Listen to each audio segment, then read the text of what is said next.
And thanks for joining me here. I'm Don Ma. Quick overview of markets. NASDAQ, S&P 500 closed lower on Friday, with both recording a second straight weekly decline. It was the first time this year that the NASDAQ notched 2 weekly losses in a row. And a hotter than expected U.S. producer price index inflation data sank mega cap growth stocks. U.S. consumer sentiment dipped in August, but Americans were still optimistic that inflation will edge lower over the next year and beyond. S&P 500 lost 4.5 points or 0.1%. NASDAQ lost 73 points or 0.5%. The Dow rose 105 points or 0.3%. U.S.-listed shares of Chinese companies Alibaba and JD.com fell as Beijing's latest stimulus measures disappointed investors. And if you're looking to get engaged anytime soon, now might be the perfect timing to find a ring. The Wall Street Journal reports diamond prices are actually falling. It's a stark change from 2021 and 2022 when the value of gems reached a multi-year high. According to the International Diamond Exchange, prices are down about 27% from 2022. Now, for example, a 1-carat round natural diamond that would have been around $7,000 then is now $5,000. That's likely because diamond has slowed since the immediate post-pandemic rush, plus supply chain issues have resolved themselves. And there's a chance Tinseltown will be sparkling again. The Writers Guild of America and Hollywood studios are having a sit-down Friday to continue negotiations.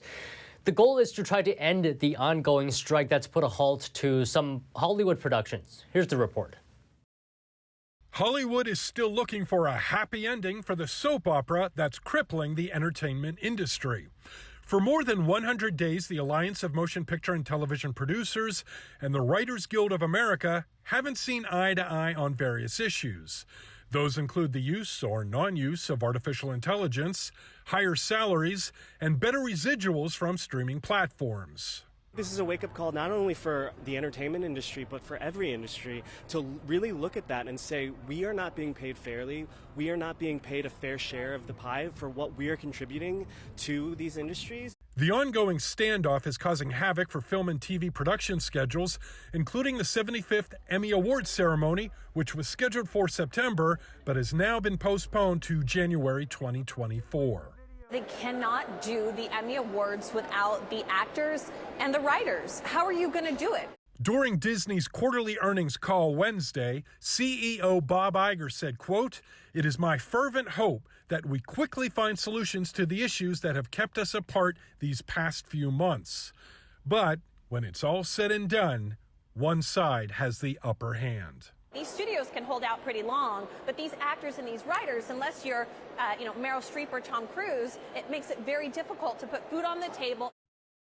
Meanwhile, the average family spent $700 more a month in July than they did 2 years ago. That's according to Moody's Analytics. And it's all due to the cumulative impact of high inflation. A chief economist at Moody's says most of the monthly increase in spending is from the soaring cost of housing, groceries, vehicles, and services like cable. And of course, paychecks have not grown as much over the past 2 years as the cost of living. Real earnings, which adjust for inflation, are stuck at late 2019 levels. And this is mainly due to both the pandemic and the Russian war with Ukraine. But the good news is wages are finally starting to outpace inflation, and consumer price growth has eased significantly. Investors are even predicting the Federal Reserve is done raising interest rates. And Russia, once an important player in lunar exploration, is hoping its first mission to the moon in nearly 50 years will make a historic discovery. Here's why.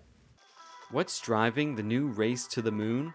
Major powers like the US, China, Japan, and the EU have all been probing the moon over recent years. A Japanese lunar landing failed last year, and an Israeli mission failed in 2019. There's been a focus on the South Pole, where no country has been able to reach yet. Rough terrain makes landing difficult, but the prize could be historic. Ice that could be used to extract fuel, oxygen, and drinking water. Russia and India are racing to get there first. Yeah, Russia's aspirations towards the moon are mixed up in a lot of different things. I think Asif Siddiqui is a professor of history at Fordham University. there's always been speculation that there's water on the moon, and that's important if you want to build permanent settlements on the moon. So I think what Russia is trying to do is really spearhead that investigation and like be at the forefront of it. So the fact that they're exploring the South Pole isn't an accident. Astronomers have wondered about water on the moon for centuries, which is 100 times drier than the Sahara Desert. It was only in 2020 that NASA confirmed the existence of water there. India sent up its Chandrayaan-3 lunar lander last month after the Chandrayaan-2 failed in 2019.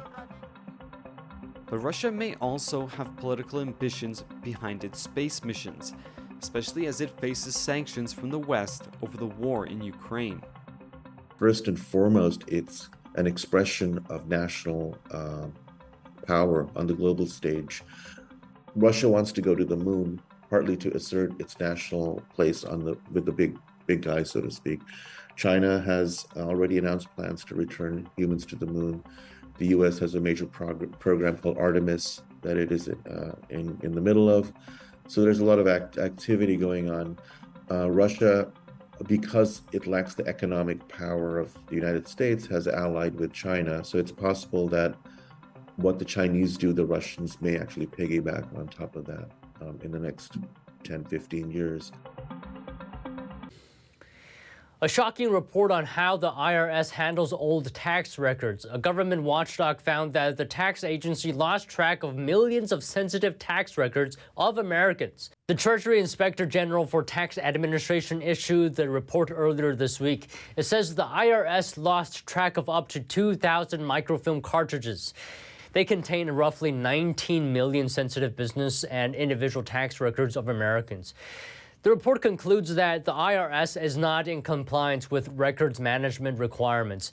The lost records could be used by criminals to commit identity theft and tax fraud. In light of the findings, the watchdog recommended the IRS carry out a detailed inventory of all microfilm cartridges on hand. In a letter responding to the report, the tax agency blamed long-term underfunding and staff attrition for the problems. And California firefighters are using artificial intelligence to help spot wildfires. Feeding video from more than 1,000 cameras strategically placed across the state into a machine that alerts first responders when to mobilize. Here's more. As wildfires scorched their way through Hawaii's Maui island this week, killing dozens and forcing thousands to flee, some wondered whether artificial intelligence could have helped minimize the damage. In California, firefighters are experimenting with AI to see if it can do just that, setting up more than 1,000 cameras across the state that feed images into a machine that alerts first responders about when to mobilize. Suzanne Leininger is an intelligence specialist at CAL FIRE. So our mission is to keep all wildland fires 10 acres or less. So these AI cameras will help us get out there faster to keep up with that mission. The Alert California pilot program began last month, but has already started to show results. A camera spotted a fire that broke out at 3 a.m. in the remote Cleveland National Forest about 50 miles east of San Diego. In the dark, it could have spread into a raging wildfire, but the AI-powered program alerted a fire captain who called in crews that put it out in 45 minutes. If a detection is automatically happening, then that's what can be really helpful to us because it's basically patrolling 24/7. Leininger says the technology could one day serve as a model for other states and countries. I think it's 100% applicable throughout anywhere in the world, especially now that we're experiencing a lot larger and more frequent fire regimes. And with climate change, it's coming everywhere. The AI system was designed by engineers at the University of California, San Diego, using AI from Digital Path, a company based in Chico, California. The number of people who died by suicide in the U.S. hit an estimated record 49,000 in 2022. This is a 2.6% increase over the prior year, and this is according to government data on Thursday. Over half of all U.S. suicides in 2022 involved firearms, according to the figures from the Centers for Disease Control and Prevention. The U.S. Health Secretary says, quote, 9 in 10 Americans believe America is facing a mental health crisis. The suicide rate in 2022 is 5% higher than the previous record high from 2018. Meanwhile, a new report says the TSA wants to alter a plan that could impact travelers enrolled in CLEAR's screening program. According to the Washington Post, the TSA sent a letter to the company last week. The Post reports 2 people who saw the letter said the agency agreed it would require a smaller proportion of CLEAR members to undergo additional identity vetting. That's a major shift from wanting to require all travelers. The newspaper reports the move would still slightly increase the number of passengers screened by the TSA. This comes after reports of security breaches at 2 airports involving CLEAR this year earlier. And following a contentious state agency vote, Alphabet's Waymo and General Motors Cruise are allowed to take paying passengers day or night throughout San Francisco, solidifying the tech hub as the center of the autonomous vehicle industry. It marks a significant step forward for the nascent technology. Here are the details. California has just put itself at the center of the race for self-driving cars. On Thursday, a state agency gave the green light to Alphabet's Waymo and GM's Cruise to expand their self-driving taxi services throughout San Francisco and to operate at all hours of the day, putting them in direct competition with local companies Uber and Lyft for paid taxi rides. The California Public Utilities Commission voted on Thursday 3-1 in favor of the 2 companies, which have been offering limited services restricted by times and geographic areas. State regulators sided with the companies in the face of a contentious 6-hour public hearing.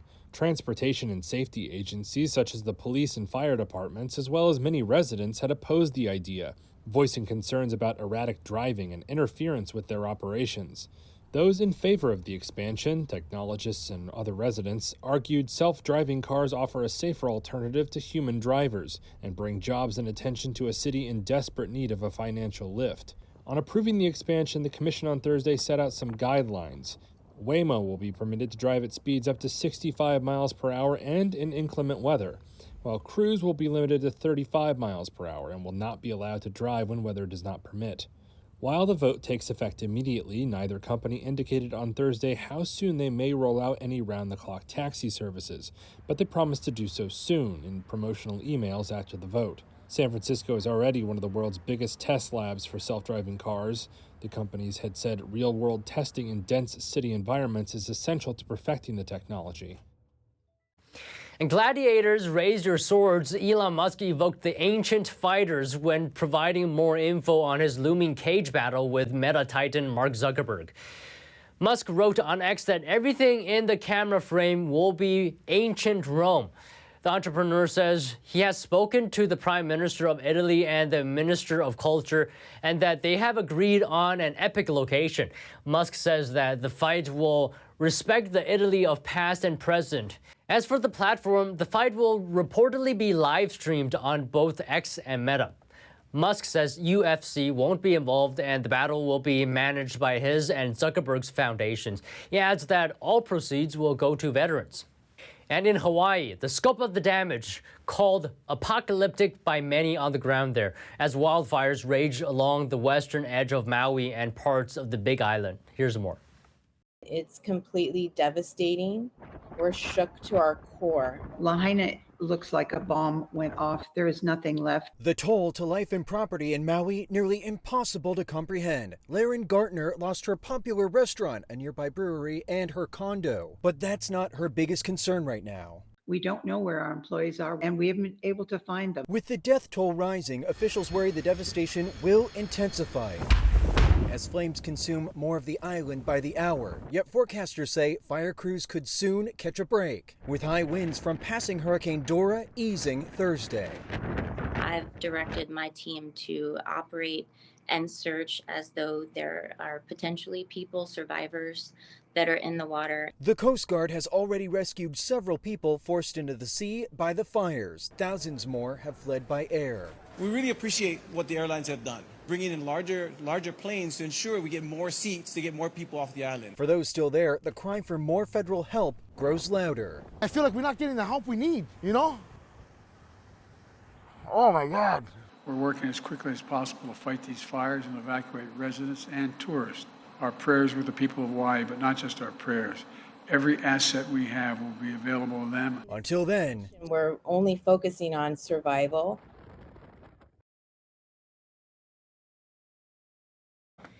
And college professors are scrambling for ways to make tests uncheatable as more students are cheating with AI tools. Some professors are returning to traditional paper exams. It's affecting college professors across the country. The professors are using different tactics to slow down cheating using the ChatGPT tool. Some are using paper exams instead of digital exams. Others require students to show their draft history on essay assignments. Warnings about using AI for schoolwork are becoming more common. In a survey from College Rover, 60% of students don't want schools to ban AI. The survey found 41% of college students use ChatGPT a few times a week, 10% use it once a day, and 9% use it multiple times per day.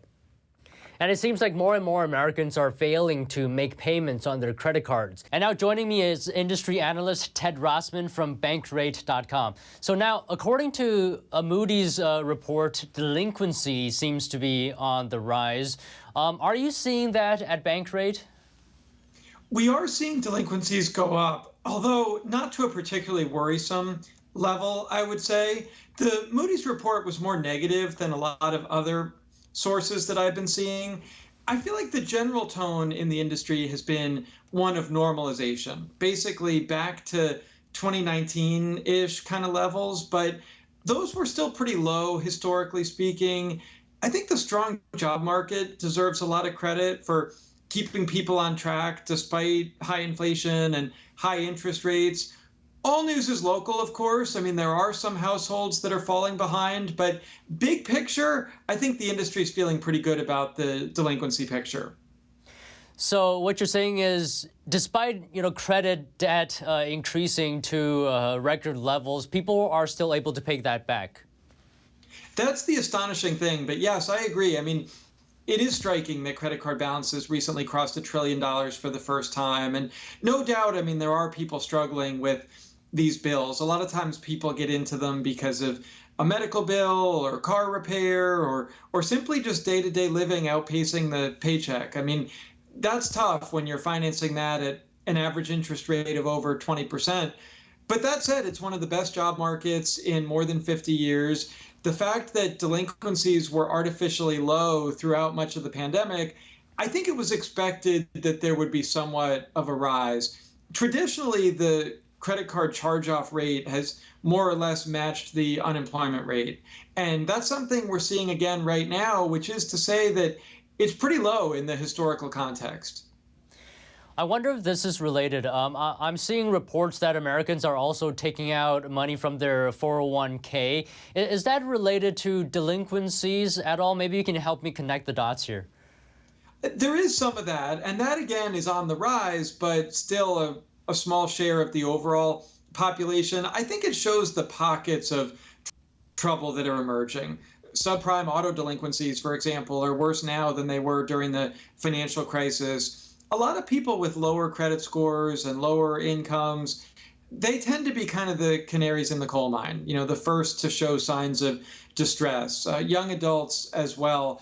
The big picture stats, though, are remarkably positive, I would say, just given all that we've been through with the highest inflation in more than 40 years and the fact that interest rates have jumped so much. I think all this bears watching, but so far it's still very much a risk-on environment for credit card lenders. The first 4 months of this year were actually the busiest on record for new credit card account openings, according to Equifax.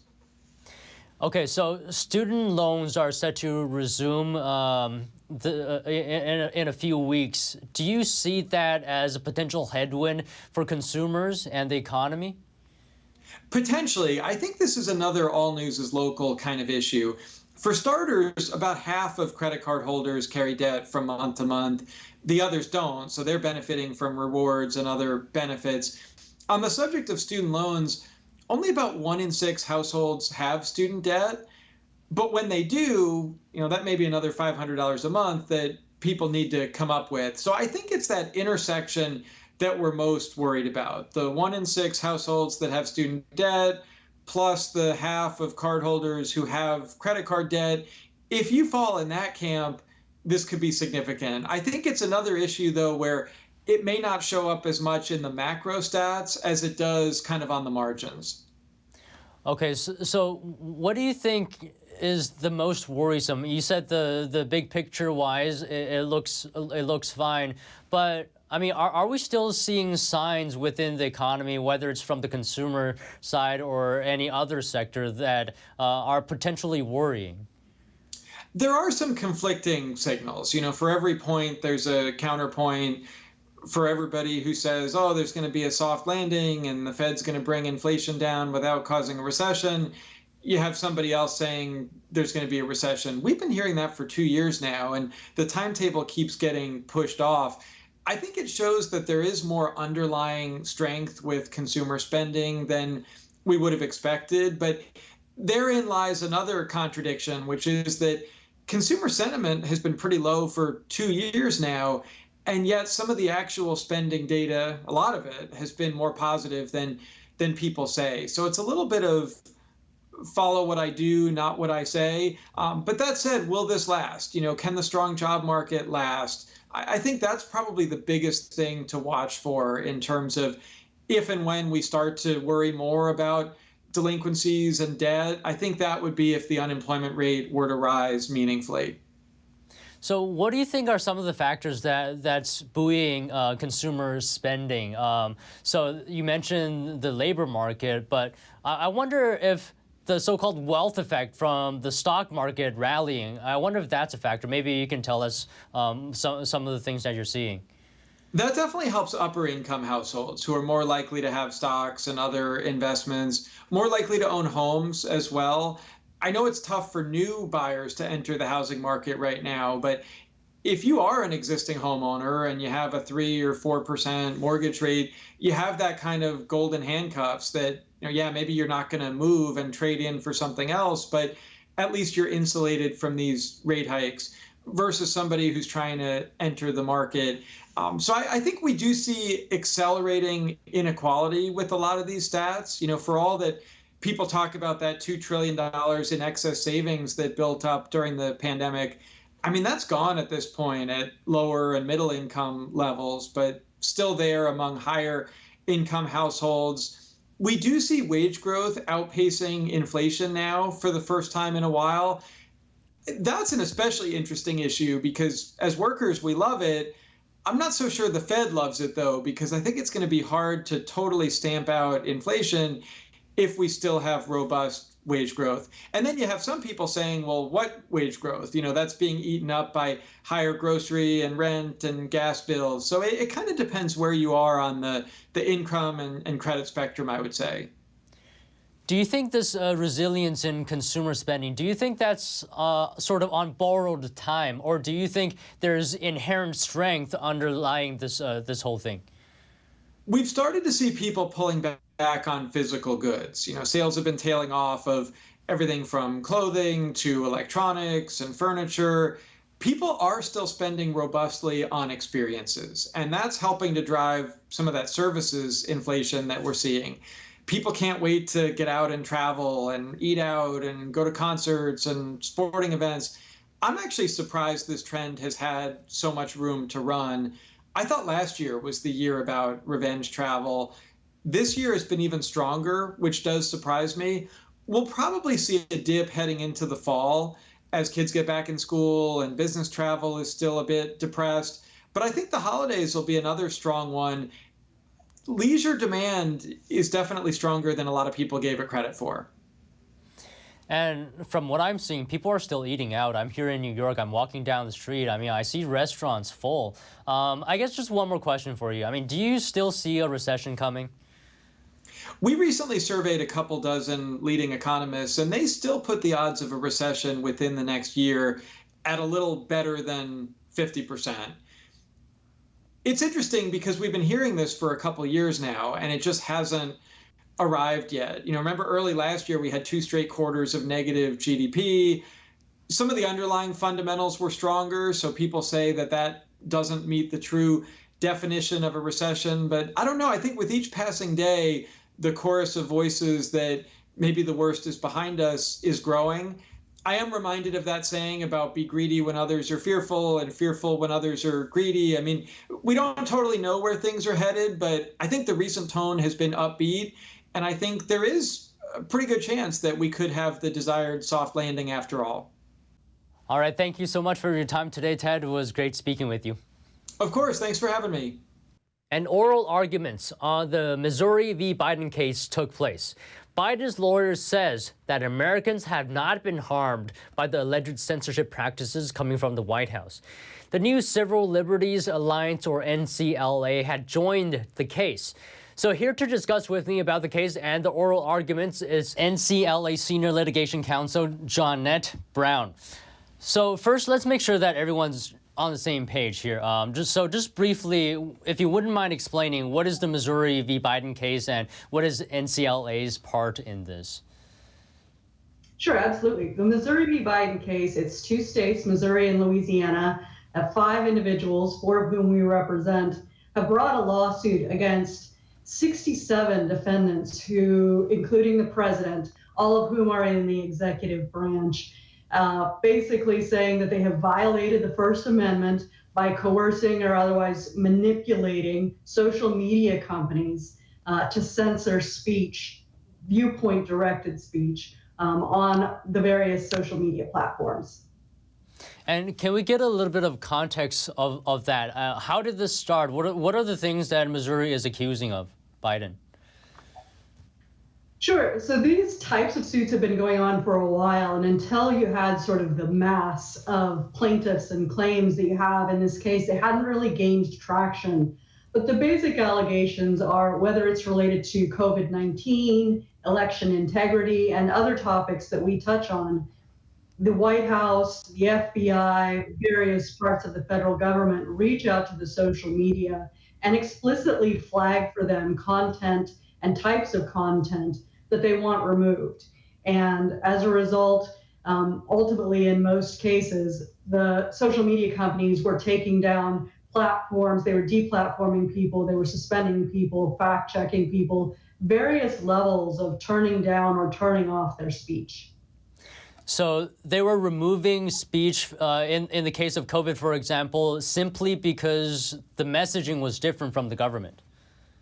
100%. The White House in particular, but other agencies as well, were extremely laser focused on removing anything that they considered that would induce hesitancy to take the vaccine. So whether it was humorous, whether it was fact-based, whatever it was, there were direct and immediate contact between the White House and the social media companies. The social media companies set up platforms for the White House to say what types of speech they wanted removed.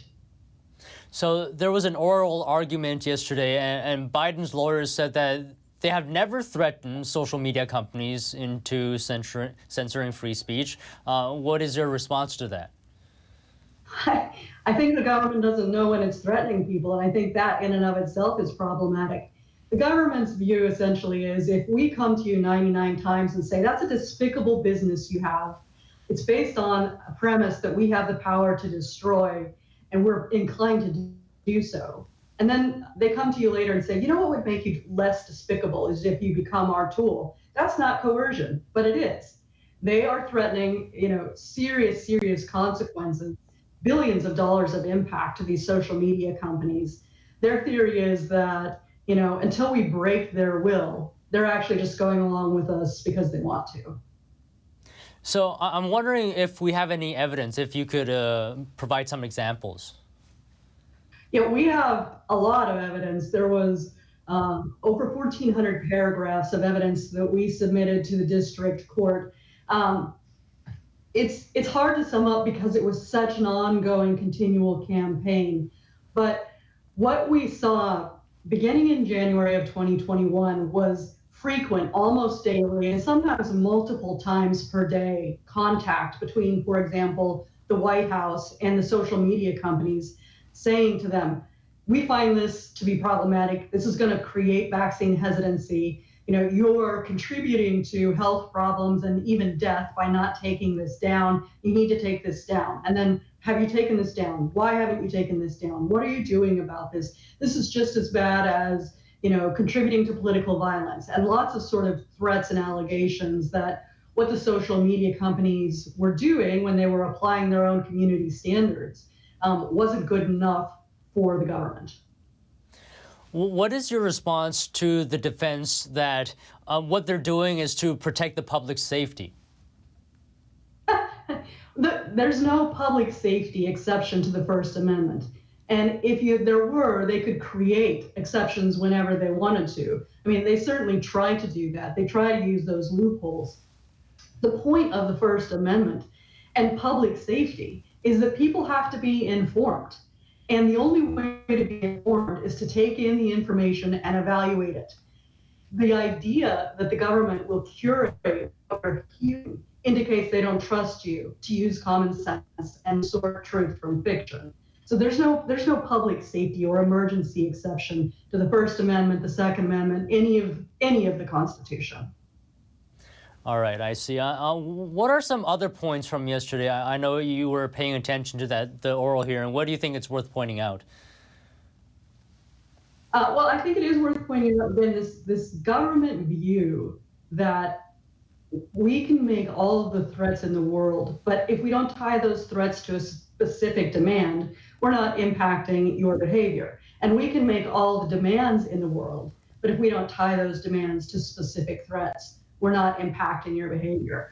I think it was very telling, the questions that the panel of judges on the Fifth Circuit asked the government as it related to coercion, state action, and the impact that the government really has on regulated entities, particularly in the context of an ongoing relationship between a government and a regulated company. And what is this case, what does it aim to do? But it's aiming to stop the government from interfering with free speech. I mean, ultimately what we seek, we have a preliminary injunction that's temporarily stayed while the Fifth Circuit considers the merits. But what it's seeking to do is to tell the government, to explain to them that they are wrong about the law, and that when they do these things, when they ask social media to turn down the speech of their opponents, they are violating the First Amendment. And what this aims to do, will this only apply to the current administration or future administrations as well? Well, as I said, there are 67 defendants, and many of them are agencies, so CDC, FBI, et cetera. The injunction would go forward. Okay. And it should. I mean, this isn't a political point of view issue. This is a fundamental civil rights, civil liberties issue. Right. Okay. And as you mentioned, the case now awaits the Fifth Circuit decision. What should we expect? We should expect that the Fifth Circuit, we expect, will rule within a few weeks or a month at the outside. And we should expect that whatever the ruling was, is likely to be an appeal to the Supreme Court. And how do you think the Biden administration will react? We saw them react lightning fast when the injunction came down. They're vehemently opposed to any limitations on what they consider their ability to speak, even to speak forcefully. So I think that we should expect, if the Fifth Circuit rules against them, they will immediately appeal, and they will do so indignantly.